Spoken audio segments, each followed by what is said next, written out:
Bismillahirrahmanirrahim. Alhamdulillahi rabbil alamin, wassalatu wassalamu asyrafil anbiya wal mursalin wa ala alihi wa sahbihi ajmain. Assalamualaikum warahmatullahi wabarakatuh. Salam perpaduan. Segala puji-pujian bagi Allah SWT, Tuhan semesta alam. Tiada Tuhan yang berhak disembah melainkan Allah. Baginya segala puji di dunia dan di akhirat, dan baginya juga segala penentuan, dan kepadanya kita dikembalikan. Selawat dan salam ke atas Rasulullah sallallahu alaihi wasallam dan keluarga dan para sahabat, dan mereka yang mengikut jejak langkahnya hingga ke hari kemudian. Alhamdulillah, bersyukur beta kehadrat Allah SWT di atas segala limpah kurnia-Nya yang telah mengizinkan kita semua untuk berkumpul dalam sebuah majlis keagungan syiar Islam.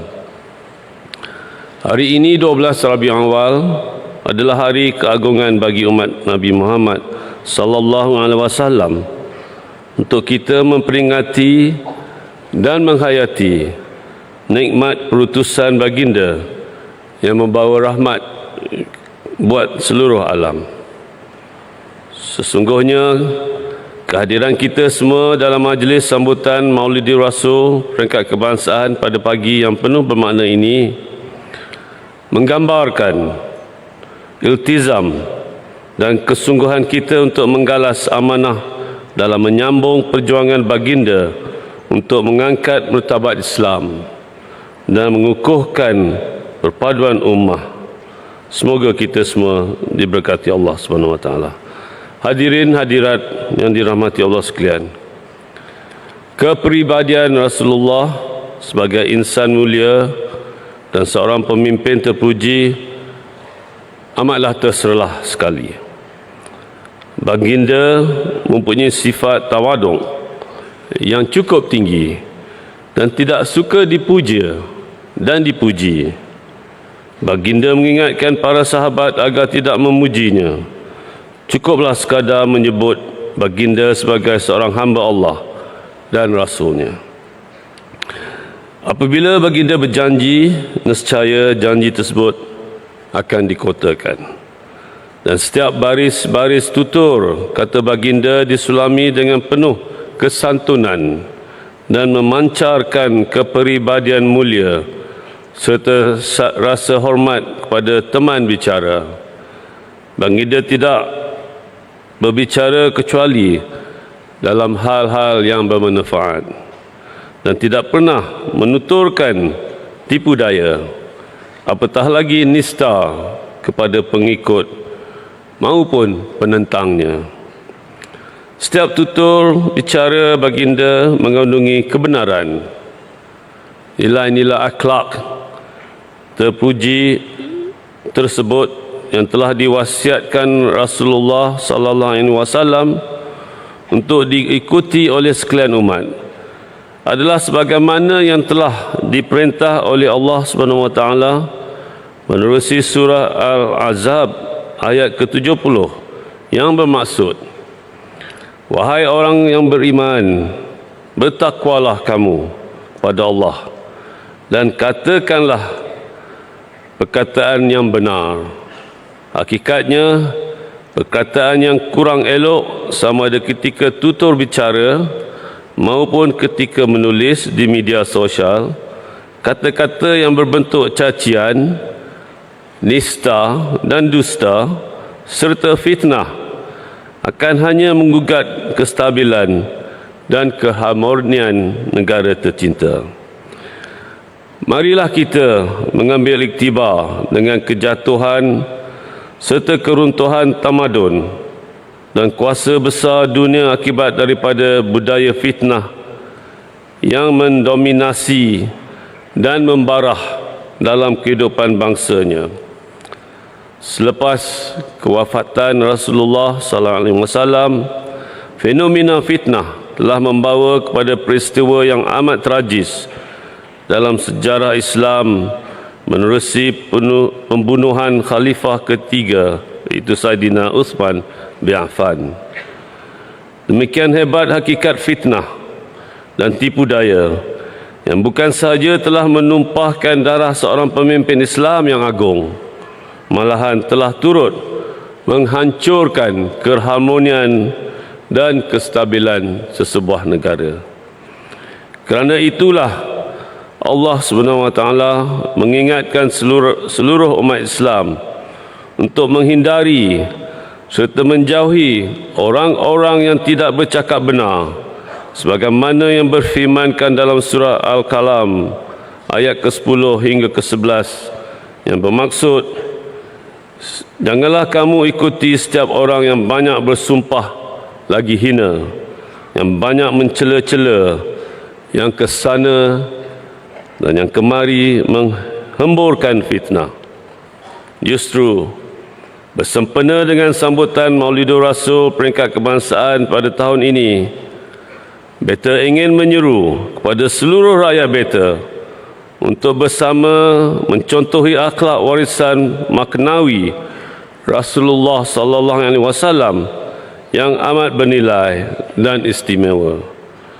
Marilah kita terapkan akhlak mulia dalam pertuturan dengan menutur bicara kebenaran, bersikap jujur serta menjauhi fitnah, kata-kata dusta dan pembohongan.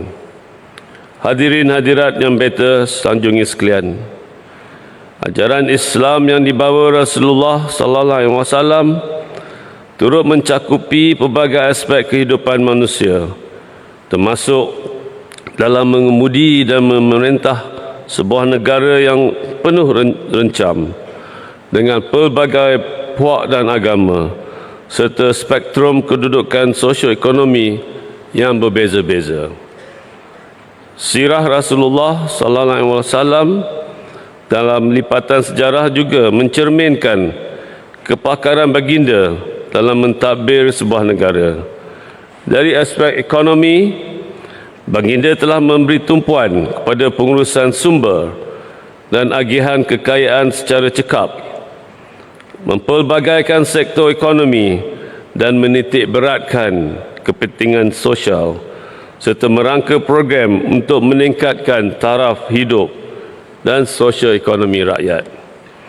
Baginda tidak segan silu mendekati golongan terpinggir dalam kalangan mereka yang miskin, mereka yang lemah dan kurang berada, dan seterusnya berusaha keras membawa golongan ini keluar dari kesempitan hidup. Selanjutnya, masyarakat dunia diperlihatkan dengan contoh akhlak terpuji baginda sebagai penanda aras nilai insani. Rasulullah sallallahu alaihi wasallam tegas dalam memelihara integriti dan accountability. Amanah yang digalas baginda tidak langsung dicemari semata-mata untuk memenuhi kepentingan peribadi.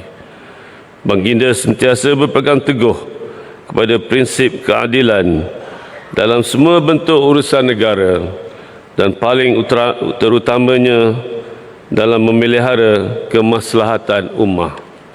Hikmahnya, baginda telah berjaya membawa manusia keluar dari kejahilan dan kelalaian sehingga berjaya membina satu generasi yang cukup cemerlang. Rasulullah sallallahu alaihi wasallam telah membawa syiar Islam untuk terus bangkit dan berkembang di benua Timur Tengah sehingga menjadi pencetus kemajuan dan kejayaan masyarakat di benua lain yang sedang dalam kegelapan ketika itu. Lantaran itu, pada pagi yang penuh bermakna ini, Beta menyuruh agar kita untuk terus berpegang kepada tuntutan Allah SWT dan ajaran yang dibawa oleh Rasulullah SAW.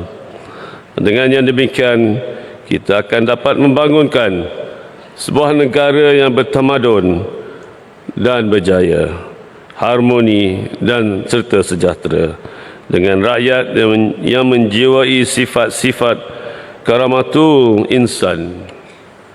Better beroptimis bahawa negara kita akan mencapai puncak kejayaan hakiki apabila syariat Islam dan nilai-nilai murni serta ketinggian akhlak yang dibawa oleh Rasulullah sallallahu alaihi wasallam akan menjadi tatanan tadbir urus negara. Maqasid syariah perlu dijadikan kerangka asas dalam penyampaian perkhidmatan agar pemaslahatan rakyat yang menjadi tanggungjawab kerajaan dapat terus dipelihara. Rasulullah sallallahu alaihi wasallam hadir sebagai membawa rahmat ke sekalian alam. Orang-orang yang mendapat rahmat tersebut adalah mereka yang mengikuti jejak baginda dalam keimanannya, tata kelakuannya dan akhlaknya.